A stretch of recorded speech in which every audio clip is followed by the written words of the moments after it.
오늘 하나님 말씀은 사도행전 5장 17절에서 32절 말씀입니다. 함께 읽겠습니다. 대제사장들과 그와 함께 있는 사람 즉 사두개인의 당파가 다 마음에 시기가 가득하여 일어나서 사도들을 잡아다가 옥에 가두었더니 주의 사자가 밤에 옥문을 열고 끌어내어 이르되 가서 성전에 서서 이 생명의 말씀을 다 백성에게 말하라 하매 그들이 듣고 새벽에 성전에 들어가서 가르치더니 대제사장과 그와 함께 있는 사람들이 와서 공회와 이스라엘 족속의 원로들을 다 모으고 사람을 옥에 보내어 사람들을 잡아오라 하니 부하들이 가서 옥에서 사도들을 보지 못하고 돌아와 이르되 우리가 보니 옥은 든든하게 잠기고 지키는 사람들이 문에 서 있으되 문을 열고 본즉 그 안에는 한 사람도 없더이다 하니 성전 맞은 자와 세자장들이 이 말을 듣고 의혹하여 이 일이 어찌 될까 하더니 사람이 와서 알리되 보소서 옥에 가두었던 사람들이 성전에 서서 백성을 가르치더이다 하니 성전 맡은 자가 부하들과 같이 가서 그들을 잡아왔으나 강제로 못함은 백성들이 돌로 칠까 두려워함이더라. 그들을 끌어다가 공회 앞에 세우니 대제사장이 물어 이르되 우리가 이 이름으로 사람을 가르치지 말라고 언금하였으되 너희가 너희 가르침을 예루살렘에 가득하게 하니 이 사람의 피를 우리에게로 돌리고자 함이로다. 베드로와 사도들이 대답하여 이르되 사람보다 하나님께 순종하는 것이 마땅하니라. 너희가 나무에 달아 죽인 예수를 우리 조상의 하나님이 살리시고 이스라엘에게 회개함과 제사함을 주시려고 그를 오른손으로 높이사 임금과 구주로 삼으셨느니라. 우리는 이 일의 증인이요 하나님이 자기에게 순종하는 자들에게 주신 성령도 그러하니라 하더라. 아멘. 우리나라 속담에 사촌이 땅을 사면 배가 아프다라는 말이 있습니다. 사촌이라면 형제 다음으로 가까운 또래입니다. 그렇게 형제 같은 사촌이고 가까운 사촌인데도 그 사촌이 땅을 사면 내 배가 아픕니다. 왜 아플까요? 시기심이죠. 괜히 비교되는 것입니다. 사촌이 땅을 샀는데 나는 뭐 했나 싶기도 하고 땅 사서 자랑하는 사촌을 보면 왠지 미운 감정도 듭니다. 친한 사람이 잘 되어도 그런데 만약 원수가 잘 된다면 나를 싫어하는 사람이 잘 된다면 얼마나 더 배가 아프겠습니까? 초대교회는 놀라운 성장만 있었던 것은 아닙니다. 그 성장을 시기하는 사람들도 무리들도 있었습니다. 그들은 권력을 가지고 있었던 자들이기 때문에 그들의 힘으로 교회를 박해를 했습니다.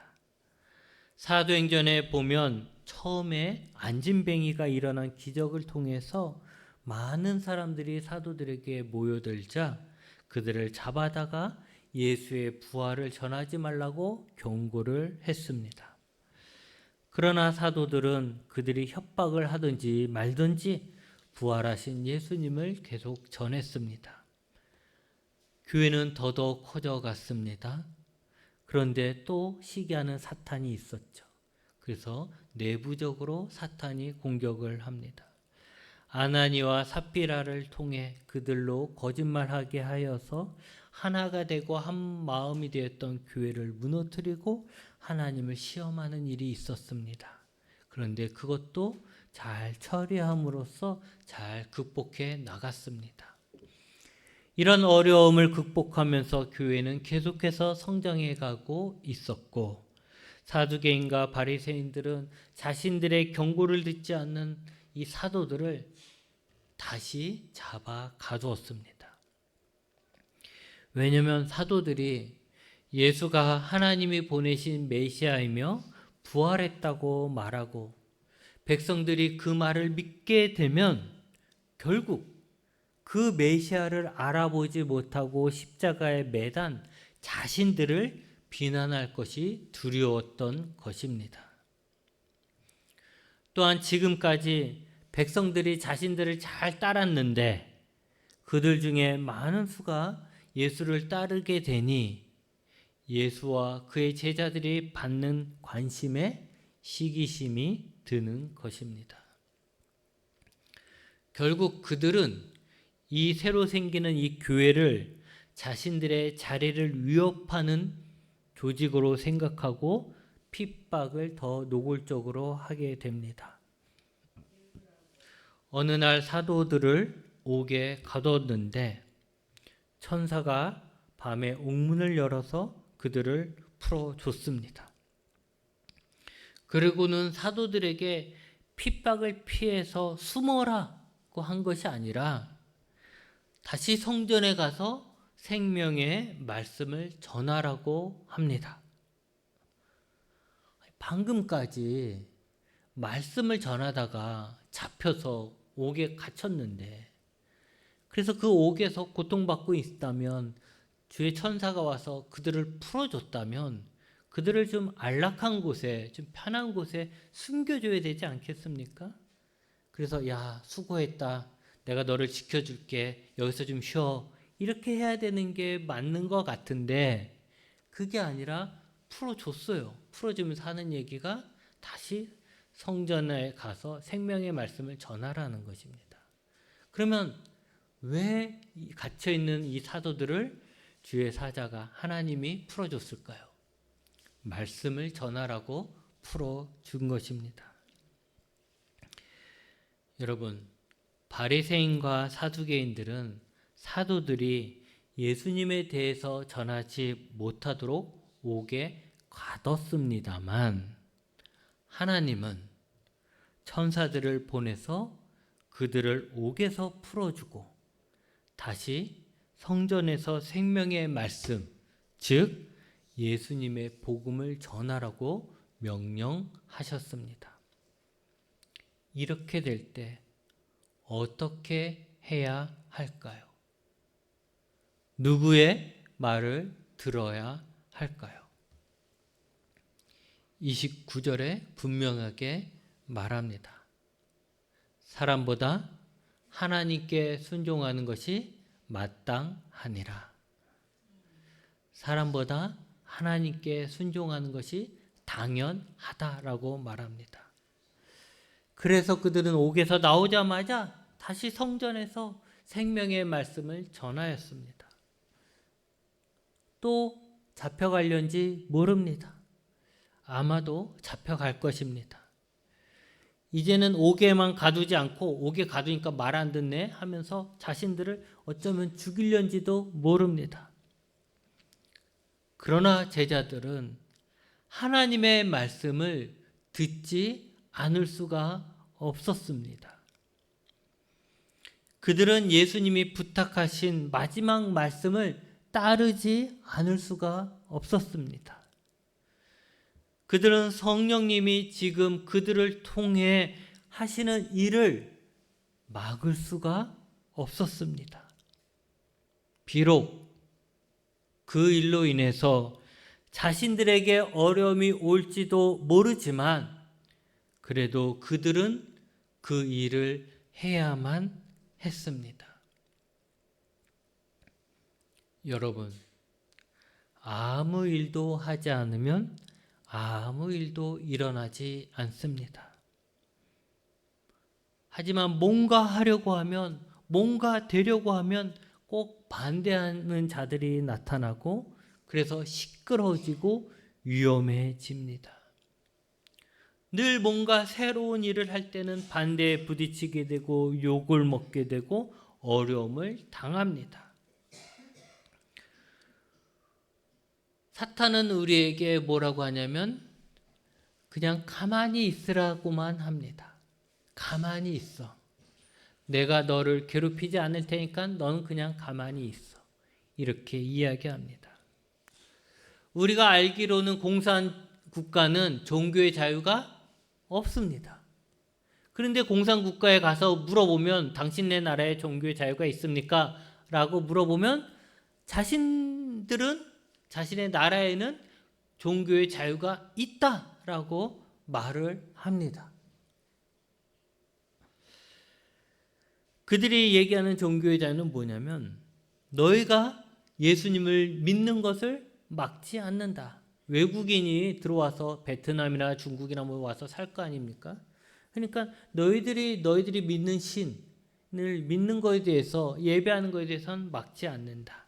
그러나 너희만 믿어라. 조용히 없는 듯이 너희들만 믿어라. 다른 사람들에게 너희들이 믿는 예수를 전하지 말아라. 그렇게 하는 거죠. 전도하면 잡아가고 추방합니다. 그러면서 그들은 종교의 자유가 있다 이렇게 얘기를 하죠. 여러분, 우리끼리만 예수님을 믿으면 아무 일도 일어나지 않습니다. 방해하는 사람도 없고요. 시끄럽지도 않습니다. 눈치 볼 일도 없습니다. 그러면 우리끼리만 예수님을 예배하고 우리끼리만 믿고 우리끼리만 구원받아야 할까요? 그럴 수 없습니다. 감옥에 갇힌 사도들을 풀어주신 하나님은 그들에게 다시 성전에서 생명의 말씀을 전하라고 하십니다.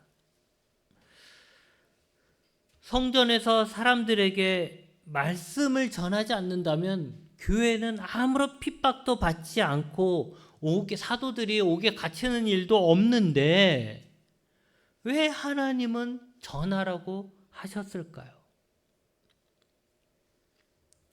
하나님은 살리기 원하시는 것입니다. 한 명이라도 더 구원받는 것이 하나님의 뜻이기 때문입니다. 여러분, 주의 사자가 감옥에 있는 사도들을 구출하면서 성전에 가서 말씀을 전하라고 했을 때 무슨 말씀을 전하라고 하셨습니까? 생명의 말씀을 전하라고 합니다.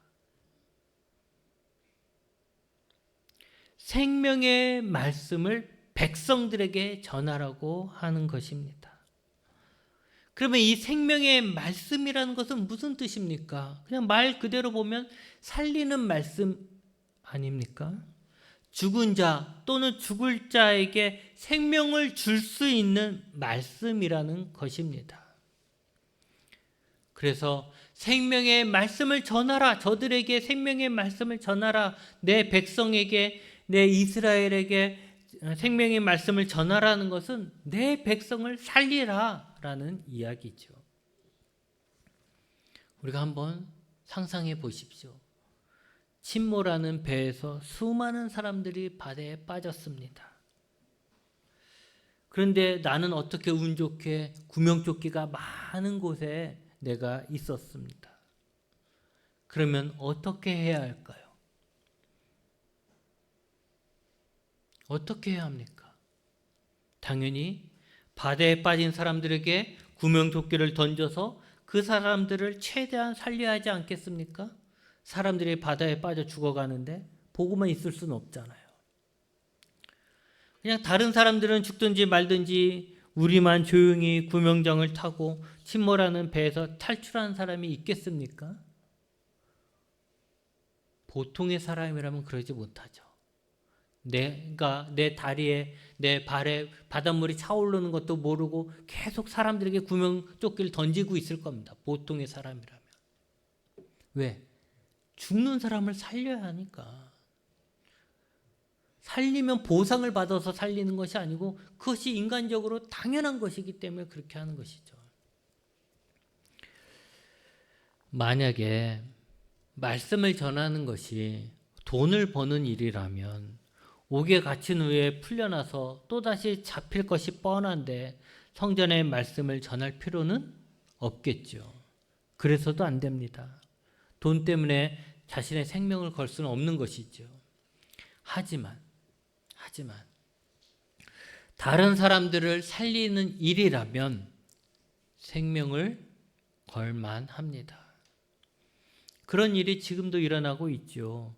전쟁 지역에 나가서 그 위험을 무릅쓰고 구호 활동을 하는 사람들이 종종 텔레비전에 나오지 않습니까? 그들이 무슨 부귀 영화를 누리려고 그 전쟁터에 폭탄이 터지고 건물이 무너지는 곳에 가서 사람들을 끄집어내고 도와주는 일을 하겠습니까? 멀리 갈 것도 없이 소방대원들도 같은 거 아닙니까? 물론 그것들이 직업이지만 그 직업을 떠나서 소방관으로서 위험한 자들을 보고만 있을 수 없으니까 그들을 살리기 위해서 불 속에라도 들어가는 거 아닙니까? 자기가 그곳에 들어가면 못 나올지도 모른다는 그 위험을 무릅쓰는 거 아니겠습니까? 평범한 사람도 마찬가지죠. 죽어가는 사람을 보면 살리기 위해서 지하철, 철도에 뛰어들기도 하고 불타는 자동차에도 달려들기도 하고 강도에 맞서기도 하지 않습니까? 여러분, 생명을 살리는 일이기에 생명을 거는 것입니다. 그럼 구체적으로 이 생명, 살리는 말씀인 이 생명은 무엇입니까? 30절에서 32절에 나옵니다. 너희가 나무에 달아 죽인 예수를 하나님이 살리셨다. 하나님은 그를 오른손으로 높이사 너희의 임금과 구주로 삼으셨다. 이것은 이스라엘에게 회개함과 죄사함을 주시기 위함이다. 우리가 그 증인이고 이런 하나님 뜻에 순종하는 자에게 성령도 주신다. 이것입니다. 이것이 생명의 말씀, 살리는 말씀이라는 것이죠. 다시 말해서 생명의 말씀은 나무에 달려 죽은 예수 그리고 부활하신 예수님을 바라보고 자신의 죄를 회개하고 죄의 용서함을 받으라는 것입니다. 그러면 산다라는 것이죠. 그래서 그들을 살리기 위해 이 말씀을 전해라. 핍박이 와도 전해라고 하는 것입니다. 여러분, 사람들이 왜 죽을까요? 사고로 죽고 병에 걸려서 죽습니다. 그런데 그건 죽는 방법이죠. 지금까지 이 지구에 얼마나 많은 사람들이 살았는데 왜 한 명도 계속 살지 못하고 다 죽는 것일까요? 하나님께 지은 죄 때문입니다. 죄가 우리에게 죽음을 가져오는 것입니다. 이스라엘이 출애굽할 때 하나님과 모세를 원망한 적이 있습니다. 하나님 때문에 자신들이 편한 이집트에서 나와갖고 광야에서 고생만 하고 맛없는 것만 먹고 죽게 생겼다라고 막 하나님과 모세를 막 원망했어요. 그래서 하나님은 불뱀을 그 백성 가운데 보내서 백성들을 물게 했어요. 그래서 뱀에 물려서 죽은 자가 많아졌어요. 그때서야 이스라엘 백성은 자신들이 하나님 앞에 죄를 지었다는 것을 깨닫고 내가 자신들이 하나님 앞에 죄를 지었다고 고백하고 모세에게 자신들을 위해 기도해달라고 막 싹싹 빌었어요. 뱀이 사라지길 위해서 기도해달라는 거죠. 그때 모세의 기도를 들으시고 하나님은 모세에게 불뱀을 만들어 장대 위에 매달고 뱀에 물린 자마다 그것을 보면 살 것이라는 이런 말씀을 주셨어요. 이게 생명의 말씀이죠. 뱀에 물려 죽어간 자들이 살 수 있는 방법을 가르쳐 주신 거예요. 그래서 모세는 놋으로 뱀을 만들어 장대에 높이 달았고 그 말을 믿고 놋뱀을 본 사람들은 모두 살았습니다. 여러분, 여기에서 이스라엘 사람들이 죽게 된 직접적인 원인은 불뱀에 물렸기 때문입니다. 하지만 그들이 뱀에게 물리게 된 이유는 그들이 하나님께 죄를 지었기 때문입니다. 그렇다면 이스라엘 사람들이 죽게 된 진짜 원인은 무엇입니까? 하나님께 죄를 지었기 때문입니다. 그들이 하나님께 죄를 짓지 않았다면 불뱀도 그곳에 있지 않았을 것이고 불뱀에게 물려서 죽는 일도 없었겠지요. 그렇다면 죽게 된 이스라엘이, 불뱀에 물려서 죽게 된 이스라엘이 살 수 있는 방법, 그것은 무엇이겠습니까? 하나님께 지은 죄를 용서받는 것입니다. 내가 하나님께 죄 지어서 뱀에 물려 죽었다면 하나님께 용서함을 받아야 내가 살지 않겠습니까? 하나님께 용서를 받는 방법, 그것이 나무에 달린 녹뱀을 쳐다보는 것입니다. 과학적인 사고를 하는 우리는 이렇게 생각하겠죠. 나무에 달린 녹뱀을 보는 것하고 몸에 퍼진 뱀독하고 무슨 상관이 있는가라고 생각하겠지만 그것은 중요한 것이 아닙니다. 중요한 것은 뱀을 보내신 하나님, 이스라엘에게 죽음을 내리신 하나님께서 그들을 용서하시는 과정으로 놋뱀을 만들라 하시고 나무에 달린 놋뱀을 보라고 하셨다라는 것입니다. 그래서 놋뱀을 본 자는 살았던 것입니다. 뱀에 물려 죽게 된 자들에게 놋뱀을 보면 살 수 있다. 이 말은 곧 생명의 말씀인 것이죠. 마찬가지입니다. 죄로 인해 죽게 된 영혼이 나무에 달린 예수를 통해 회개하고 죄 용서를 받는다라는 말, 이것은 생명의 말씀입니다. 왜냐하면 그렇게 했을 때 그가 살기 때문에 그렇습니다. 여러분의 죽음, 여러분의 저주는 십자가에 달린 예수님을 통해 회개할 때 용서함을 받을 수 있고 그 용서함을 받았을 때 사라지는 것입니다. 여러분, 하나님은 예수님을, 죽은 예수님을 다시 살리셔서 우리의 지도자이며 우리의 구원자로 삼으셨습니다. 그렇다면 우리는 예수님을 우리의 지도자로, 우리 구원자로 모시고 믿고 받아들여야 하는 것입니다. 그 예수님 앞에서 우리의 죄를 회개하고 용서함을 받을 때 우리는 사는 것입니다. 그 누구도 예외는 없습니다. 아무리 큰 죄인도 예외가 아닙니다. 반대로 아무리 착한 사람도 예외가 아닙니다. 아무리 큰 죄인도 예수님을 통해 용서함을 받고 살 수 있습니다. 아무리 착한 사람도 예수님을 통해 용서함을 받지 않는다면 살 수 없습니다. 예수님만이 유일한 생명이 되시기에 예수님의 복음이, 예수님의 이야기가 생명의 말씀이 되는 것이고, 하나님은 핍박이 있어도 그 말씀을 전하여 내 백성을 살리라고 하시는 것입니다. 제가 고등학생일 때 한 선생님이 학생들에게 질문을 했습니다. 교회는 왜 그렇게 사람들에게 교회 가자고 하냐? 왜 그렇게 길거리에 나와서 전도하냐? 왜 교회 다니는 사람들은 한 사람만 보아도 다 교회 데리고 가려고 그렇게 애를 쓰냐라고 선생님이 학생들에게 질문했어요. 고등학교 때.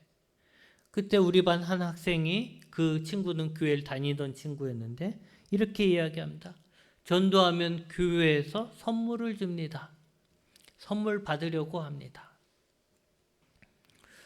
물론 저도 학생들을 가르쳤을 때 전도하면 뭐 도서 상품권이라 선물을 주죠. 수고했다, 잘했다 하면서 선물을 줘서 전도의 동기를 이끌긴 했습니다. 그런데 여러분, 사실 도서 상품권이나 학용품을 받으려고 전도하면 전도하는 우리가 좀 찌질해 보입니다. 마치 호객행위하는 호객꾼 같은 생각이 들죠. 그래서 스스로가 이게 전도가 안 되는 거예요. 아유, 내가 뭐 문화상품권 하나 받자고 내가 지금 내 친구를 전도해야 돼? 아, 내가 무슨 호객꾼이야? 내가 뭐, 그러니까 그렇게 한 발 더 나가면 전도하는 일이 마치 누굴 속이는 것 같고, 마치 내 이득을 위해서 저 사람을 속이는 것 같은, 그래 좀 잘못된 짓을 하는 것 같은, 저 친구한테 미안한 짓을 한 것 같은 그런 생각도 가질 수 있게 되는 것이죠. 그래서 그렇게 하면 전도하는 게 힘든 거예요. 하지만 내가 내 친구를, 내 가족을 살리기 위해서 전도한다라고 생각하면, 내 친구가, 내 가족이 예수님을 믿고 살 수 있다고 생각한다면 전도하지 않겠습니까? 전도하는 이 일이 생명을 살리는 일이라면 해야 하지 않겠습니까? 그러기에 우리는 포기할 수 없는 것입니다. 그러기에 우리는 옥에 갇히더라도, 남들에게 비난을 받고 시기를 받더라도 포기할 수 없는 것입니다. 그래서 하나님은 우리가 옥에 갇히면 다시 구출해서라도 우리에게 전하라고 하시는 것입니다. 생명의 말씀이기 때문에. 여러분, 사람이 죽는 것은 죄 때문이고, 그 죄를 용서함 받는 것은 오직 예수님을 믿고 회개할 때 뿐입니다. 나만 가만히 있으면 아무 문제도 일어나지 않습니다. 내가 예수님을 믿으라고 하지 않으면 모든 사람들과 잘 지낼 수 있습니다. 그러나 전하는 자들이 없으면 듣는 자도 없고, 듣는 자가 없으면 믿는 자도 없는 것입니다. 믿는 자가 없다면 살 수 있는 사람도 없는 것입니다. 내가 예수님을 전해서 살 수 있는 내 친구, 내 가족이 있는데 내가 가만히 있어서 그들이 살 수 없다면 그건 너무 우리 마음에 무거운 짐이 되지 않겠습니까? 여러분, 우리 안에 예수님의 생명이 늘 충만하길 바랍니다. 그리고 우리가 예수님의 생명을 다른 사람에게도 전할 수 있을 만큼 충만하고 담대해지길 바랍니다. 그래서 나를 통해 한 영혼이라도 살기를 바랍니다. 기도하시겠습니다.